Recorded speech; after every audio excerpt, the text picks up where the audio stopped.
السلام علیکم ورحمۃ اللہ وبرکاتہ۔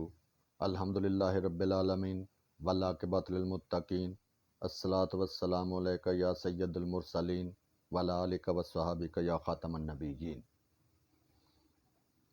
معزز سامعین، آج کا موضوع محرک شدید ملین، مسل اکثیر اور مکویات کا استعمال اور اس کے نام کس طرح کیوں رکھے جاتے ہیں اور اس کے طبی اصلاحات میں کیا معنی ہیں، اور جو حکمہ حضرات یا معالجین یا ادویات پر لکھا ہوتا ہے کہ یہ دعا محرک ہے، یہ شدید ہے، یہ اکثیر ہے، یہ کیوں لکھا جاتا ہے۔ سب سے پہلے محرک دعا کی تعریف کو ذہن میں بٹھائیں کہ محرک ایسی دعا کو کہتے ہیں جو کسی مفردہ عضو کو سکون سے فعل میں لے آئے۔ دوبارہ ریپیٹ کرتا ہوں، محرک ایسی دعا یا غذا کو کہتے ہیں جو کسی مفردہ عضو کو سکون میں لے آئے، اور یہ تیزی اس عضو کے فعل میں انقباض سے پیدا ہوتی ہے، یعنی کسی مفردہ یعنی واحد یعنی اکیلے عضو کو سکون سے فعل میں لے آئے۔ یہ جو اس کا فعل ہے نا، اس کو محرک کہتے ہیں۔ اسی طرح شدید ہے تو شدید محرک دعا سے ذرا تیز اثر رکھنے والی دعا کو شدید کہتے ہیں، یعنی شدید ہم اس دعا کے لیے بولیں گے، اس غذا کے لیے اس ورڈ کو یوز کریں گے جو محرک سے ذرا تیز ہو، یعنی محرک کا کام تو یہ ہے کہ کسی مفردہ یعنی اکیلے عضو کو سکون سے آرام سے اس کے فعل میں یعنی اس کے کام میں تیزی لانا، اور شدید یعنی محرک سے زیادہ تیز۔ ملین وہ دعا ہوتی ہے جس میں محرک شدید اثرات کے ساتھ ساتھ فضلات کے خارج کرنے کی قوت بھی ہو۔ اب جو ملین ہے نا، ملین ایسی دعا غذا کا نام ہم رکھیں گے جو استعمال کرنے سے محرک شدید اثرات بھی پیدا کرے لیکن ساتھ ساتھ اخراج کا عمل بھی کرے، ایسی دعا کو ہم ملین کہیں گے۔ اسی طرح مسل استعمال کیا جاتا ہے، اکثر معالجین حکمہ حضرات یہ مسل جو دوائی ہے پیٹ صاف کرنے کے لیے استعمال کی جاتی ہے۔ مسل دعا میں محرک شدید ملین اثرات کے علاوہ ادرار کی قوت بھی ہوتی ہے، ٹھیک ہے نا۔ اسی طرح یہ جو دوائی ہوتی ہے، ہم مسل دعا کو قلیل مقدار میں دے کر محرک شدید بلکہ مقوی اثرات بھی حاصل کر سکتے ہیں، یعنی یہ جو مسل بنایا ہوا ہے نا ہم نے، اگر اس کی مقدار قلیل کر دی جائے تو یہ بھی اپنے اثرات میں چینجنگ لا سکتا ہے۔ اس امر کو خاص طور پر نظر رکھیں کہ تیاری کے وقت ان کے ترتیب اور قوت میں مناسبت قائم رہے، تاکہ ایک طرف ان کے اثرات کی الگ الگ صحت قائم رہے، دوسری طرف ان کی تیاری میں کسی قسم کی کوئی مشکل پیش نہ آئے۔ اور نوٹ کریں، علاج کی صورت میں اول ہلکی ادویات استعمال کریں۔ یہ نہیں ہے کہ فرسٹ ٹائم مریض آیا ہے، ہلکی علامت ہے، اس کو تریاق یا اکثیر شروع کر دی۔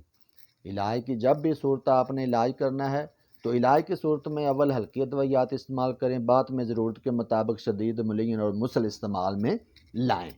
اسی طرح ایک دعا ہم بولتے ہیں کہ یہ بھی مقوی ہے، مقوی معدہ ہے، جگر ہے، مقوی قلب ہے۔ تو مقوی ایسی اشیاء کو کہتے ہیں جو کسی عضو کی طرف خون کو آہستہ آہستہ جذب کرانا شروع کر دیں۔ دوبارہ ریپیٹ کر لیں، مقوی ایسی اشیاء ادویہ کو کہتے ہیں جو کسی عضو کی طرف خون کو آہستہ آہستہ جذب کرانا شروع کر دیں۔ ان میں اغذیہ، ادویہ، زہر تک شامل ہے، مثلا اغذیہ میں گوشت، ادویہ میں فلاد، زہروں میں سینکھیا اور کچلا مقویات میں شامل ہیں۔ چونکہ ہر عضو رئیس کا علیحدہ علیحدہ مزاج ہوتا ہے، اس لیے ان کی طبیعت رکھنے والی اشیاء ہی مقوی ہو سکتی ہیں۔ یہی وجہ ہے کہ نظریہ مفردہ اعضاء میں ہر طریق کے مطابق مقویات پائے جاتے ہیں۔ آگے پوائنٹ ہے اکثیر کا۔ تو اکثیر اس دعا کو کہتے ہیں جو نہ صرف فوراً خون میں جذب ہو کر اپنا اثر شروع کر دے بلکہ مدت مدید تک اپنا شفائی اثر جسم میں قائم رکھے۔ یہ بھی جو اکسیر ہے، جب ہم نے دینی ہے کوئی بھی اکسیر یا اس کا نام رکھنا ہے تو پہلے اکسیر دعا کی وضاحت ضرور اپنے مائنڈ میں رکھنی ہے، کیونکہ وہ کہتے ہیں کہ سر بندے نو کر دیندی ہے دو جگ دے وچ آلہ تے کستوری دی قدر کی جانے کولے ویچن والا۔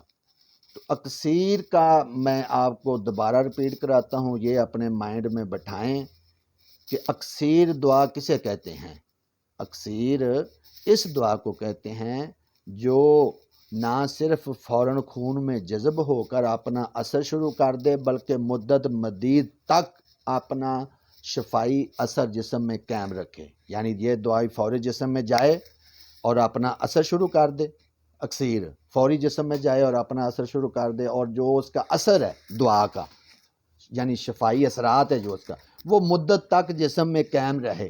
یہ نہیں ہے کہ صبح دوائی کھائی ہے اور 12 بجے تک جس دوائی کا اثر ختم ہو جائے وہ اکسیر نہیں ہوتی۔ یہ میں نے فار ایگزامپل کے طور پر آپ کو بتایا ہے۔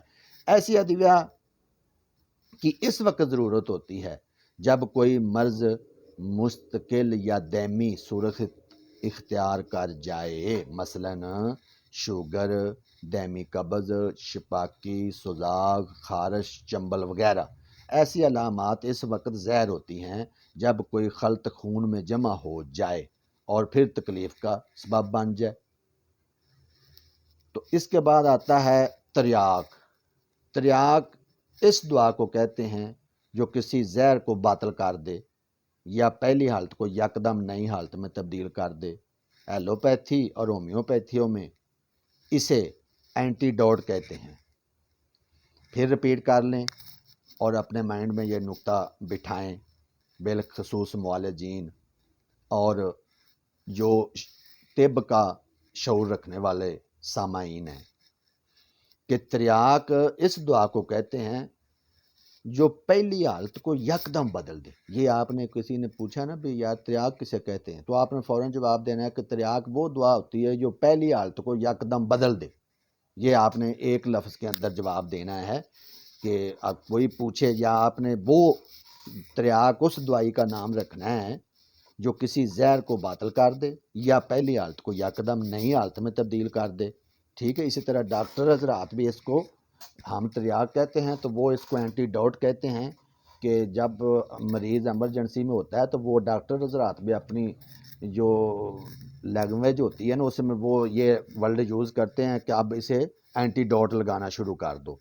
مثلاً خار عقلی کے مقابلے میں ترشی ایسٹ ہے، اسی طرح افیون کے زہر کو کچلا ذیل کر دیتا ہے۔ اور کچھ دوست احباب ایسے بھی ہوتے ہیں افیون اور کچلے کا اکٹھا ہی مرکب تیار کیا ہوتا ہے، وہ متضاد ہوتا ہے، غلط طریقہ ہوتا ہے، ایسا نہیں ہے۔ تریاک قسم کی ادویہ کی اس وقت ضرورت ہوتی ہے جب کسی زہر سے یا کسی عضو کی مشینی طریق سے موت واقع ہونے کا خطرہ ہو، مثلاً ہیضہ، نمونیا، سرسام اور خونی قے۔ اور آگے دعائیں آتی ہے لبوب۔ لبوب اکثر لکھا ہوتا ہے یہ لبوب بارد ہے، یہ لبوب فلاں ہے فلاں۔ تو لبوب کے معنی کیا ہیں؟ لبوب لب کی جمع ہے، لب کے معنی مغز، گری یا گودے کے ہیں۔ لبوب میں نہ صرف ادویہ کے مغز جیسے مغز بادام، مغز پستہ، مغز فندق پائے جاتے ہیں بلکہ پرندوں کے مغز بھی شامل کیے جاتے ہیں۔ لبوب کی بناوٹ بھی مجون کی طرح ہوتی ہے، فرق صرف ادویہ کی کیفیت کا ہے۔ جوارشوں میں اگر گدی ادویہ شامل ہوتی ہیں تو لبوب میں گدی اعصابی گرم تر ادویہ اغذیہ اشیاء شامل ہوتی ہیں۔ ہر قسم کا لبوب گدی اعصابی اثرات کا حامل ہوتا ہے۔ اسی طرح ہم بناتے ہیں اتریفل۔ اتریفل دراصل ایورودیک کا مرکب ہے جس کا نام تریفلا ہے، جس میں 3 ادویہ حلیلہ، بلیلہ اور آملہ ہم وزن پڑتی ہیں۔ اس مرکب کے نام کو معرب کر کے اتریفل بنایا گیا ہے۔ یاد رکھیں اتریفل قلب و عضلات کو تحریک دیتا ہے اور عضلاتی اعصابی اثرات کا عمل ہوتا ہے۔ اس نسخے میں حلیلہ ملین، بلیلہ محرک اور عاملہ مکوی عضلات ہے۔ تینوں عضلات میں اس قدر طریق اور انقباض پیدا کرتے ہیں جس سے نچوڑ کی صورت پیدا ہو جاتی ہے اور تمام بغلم خارج ہو جاتا ہے۔ یہی وجہ ہے کہ اسے دماغی اور بغلمی امراض کے لیے تریاق سمجھا جاتا ہے۔ ٹھیک ہے، اب یہ پہلے تریاق کی میں نے آپ کو تعریف بتائی ہے، تو ہم اس اطریفل کو تریاق کا نام اس لیے دیں گے کہ یہ اپنا ورک دماغ کے اندر اس طرح کرتا ہے کہ بغلم کو نیست و نبود کرتا ہے، اس کا اخراج کر دیتا ہے۔ اسی طرح